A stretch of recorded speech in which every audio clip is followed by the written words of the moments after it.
प्रणाम साथियों, राधे राधे, जय श्री कृष्ण। कैसे हैं आप सब? आशा करता हूँ पूर्णतः स्वस्थ और प्रसन्न होंगे, निरंतर प्रभु भजन में लीन होंगे, इसके लिए निरंतर मैं कामना करता हूँ। दोस्तों, बड़ा आश्चर्य होता है और बड़ा दुख होता है देखकर कि हमारे देश को क्या हो गया है। कैसी कैसी बातें हम सुनते हैं आजकल। हिंदू मुस्लिम, हम सिख हैं, हम जैन हैं, हम ईसाई हैं, दूरियां बढ़ रही हैं। क्यों? जो पढ़ते हैं अपने धर्म ग्रंथों को अथवा जो सुनते हैं अपने धर्म गुरुओं को हृदय से, जो परमात्मा को पाना चाहते हैं, परमात्मा से प्रेम करते हैं, मैंने उन्हें कभी लड़ते नहीं देखा। 47 ईयर्स, 47 साल की मेरी उम्र हो गई है। अनेकों बार मुझे बाहर भी रहना पड़ा है, घर से बाहर कुछ साल भी बिताने पड़े हैं। अपने करियर के दौर में, शुरुआती दौर में सब हुआ और मैंने कभी कोई फ़र्क नहीं देखा, कहीं कोई फ़र्क नहीं देखा। दिल्ली में मैं जब रहता था, मेरे सहकर्मी थे और हम रूम पार्टनर भी थे। मेरे रूममेट थे नजीब अहमद खान, मेरी ही उम्र के रहे होंगे, शायद मुझसे 1-2 साल बड़े थे। हम में कभी कोई मतभेद नहीं था, बड़े प्रसन्न हम रहते थे, कहानियाँ किस्से सुनाते थे, हंसते थे, एक साथ खाते थे, एक साथ सोते थे। कभी कोई प्रॉब्लम नहीं आई। उनकी तबीयत खराब हुई, भयंकर बुखार आ गया।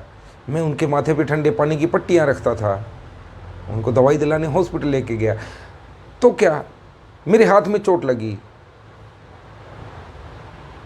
तो रात को 11-11 बजे उठ के नजीब अहमद खान आयोडेक्स से मेरे हाथ की मालिश करते थे, इस पे गर्म पट्टी लपेटते थे।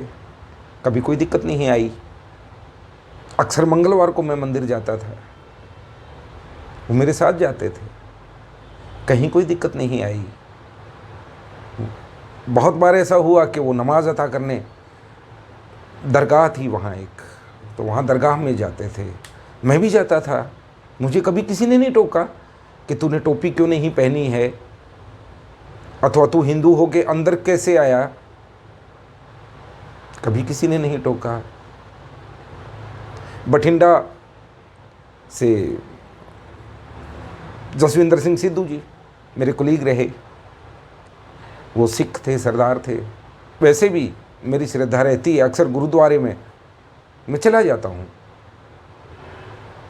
कितना आनंद आता है। हाँ, उनका थोड़ा नियम है कि सिर ढक लीजिए आप, तो रुमाल से सिर ढक लिया तो कोई बुराई नहीं। कभी किसी ने नहीं कहा कि आपके केश क्यों नहीं है, आपकी दाढ़ी बड़ी हुई क्यों नहीं है, आप सिख नहीं हैं तो आप गुरु घर में नहीं आ सकते, गुरुद्वारे में नहीं आ सकते।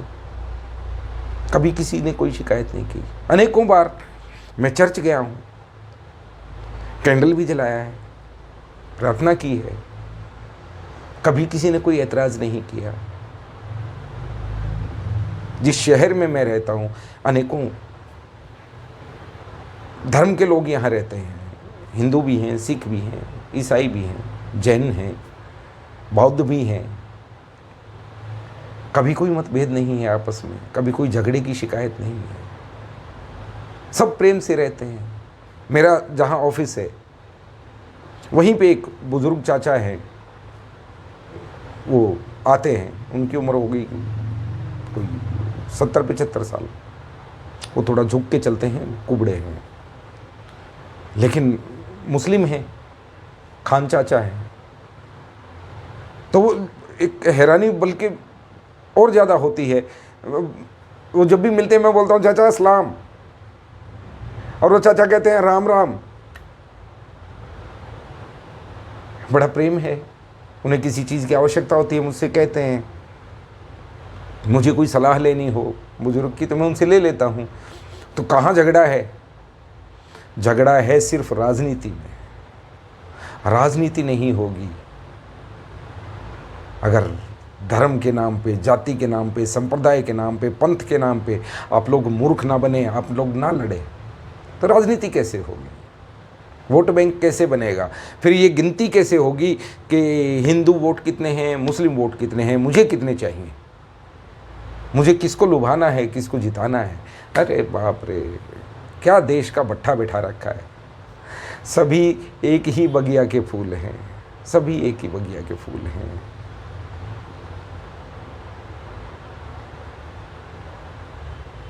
हर फूल को खिलने का अधिकार है, हक है, और अनेकों प्रकार के फूल खिले हों तो बगिया सुंदर ही बहुत दिखती है।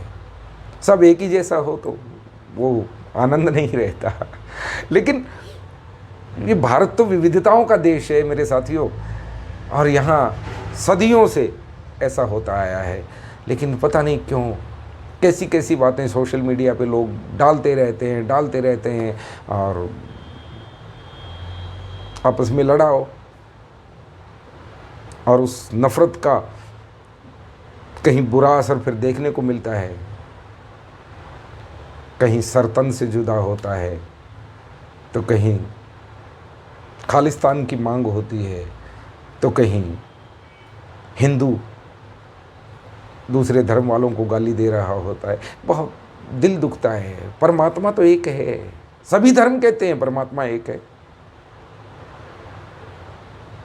फिर उस एक के सामने तुम कौन सा उदाहरण पेश कर रहे हो? ये नफरतें फैलाकर। फैलाना है तो प्यार फैलाओ, फैलाना है तो प्यार फैलाओ। भाई कन्हैया दास जी कहते थे, कन्हैया लाल जी कहते थे, मुझे याद नहीं, बहुत ज़्यादा ज्ञान मुझे नहीं है। जब विधर्मियों के साथ उनका युद्ध चल रहा था, वो सिख धर्म से थे और उनकी ड्यूटी थी कि मशक होती थी पहले, मशक से घायल सैनिकों को पानी पिलाना। तो वो दुश्मन सैनिकों जो घायल पड़े होते थे उनको भी पानी पिलाते थे। तो एक सैनिक ने, घायल सैनिक ने ही कहा, भाई तुम तो हमारे दुश्मन खेमे के हो, तुम मुझे क्यों पानी पिला रहे हो, मुझे मर जाने दो। उन्होंने कहा कि भाई युद्ध चल रहा है, लड़ाई चल रही है, वो एक अलग बात है। मेरा काम है घायल सैनिकों को पानी पिलाना, और सब इंसान भगवान के ही बंदे हैं, लड़ मर रहे हैं पता नहीं क्यों, मेरा काम है पानी पिलाना। और जैसा मेरे लिए वो सिख सैनिक है, वैसा ही मेरे लिए एक मुग़ल सैनिक है। घायल है, तू भी किसी माँ का बेटा है, प्राण छोड़ने वाला है, तुझे प्यास लगी है, पानी पिलाना मेरा धर्म है। तब सोचिए आप कहाँ कहाँ हम लोग जा रहे हैं, कैसी हरकतें हम लोग कर रहे हैं। ऐसा ना करें। सबको अपना धर्म मानने का अधिकार है, सबको अपने तरीके से पूजा पाठ करने का अधिकार है, सब उसी के बच्चे हैं, एक ही बगिया के फूल हैं मेरे भाइयों।